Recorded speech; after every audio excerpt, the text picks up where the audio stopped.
ಅನುಗ್ರಹ ದೇವತಾ ಅನುಗ್ರಹ. ಹಾಯ್ ನಮಸ್ತೆ ಎಲ್ಲರಿಗೂ. ಇದು ಸೋಮವಾರದ ಮಿನಿ ವ್ಲಾಗ್ ಆಗಿರುತ್ತೆ.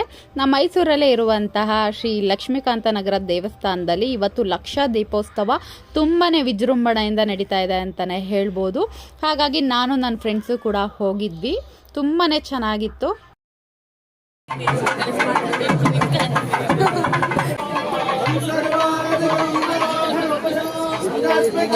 ಆಧ್ಯಾತ್ಮದ ಚಿಲುಮೆಯನ್ನ ಬೆಳೆಸಿದ ಪರಮ ಹಾಗೆ ಶ್ರೀ ಆದಿಚುಂಚನಗಿರಿ ನಿರ್ಮಲಾನಂದ ಸ್ವಾಮಿಗಳು ಕೂಡ ಮತ್ತು ನಮ್ಮ ಮೈಸೂರಿನ ರಾಮಕೃಷ್ಣ ಆಶ್ರಮದ ಗುರುಜಿನೂ ಕೂಡ ಬಂದು ದೀಪಾರಾಧನೆ ಮಾಡಿದ್ರು ಅಂತಲೇ ಹೇಳ್ಬೋದು. ಹೋಮ ಹವನಗಳೆಲ್ಲನೂ ಕೂಡ ತುಂಬಾ ಚೆನ್ನಾಗಿ ವಿಜೃಂಭಣೆಯಿಂದ ನಡೀತಾ ಇತ್ತು.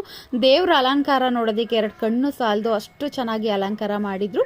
ಅದೆಲ್ಲ ಮುಗಿಸ್ಕೊಂಡು ಈಗ ಪ್ರಸಾದನೂ ಕೂಡ ಕೊಟ್ಟರು. ಆ ಪ್ರಸಾದನೂ ಕೂಡ ತಿನ್ಕೊಂಡು ಇವಾಗ ಮನೆಗೆ ಹೊರಟ್ವಿ. ಇದಾಗಿರುತ್ತೆ ಇವತ್ತಿನ ಮಿನಿ ವ್ಲಾಗ್. Thank you.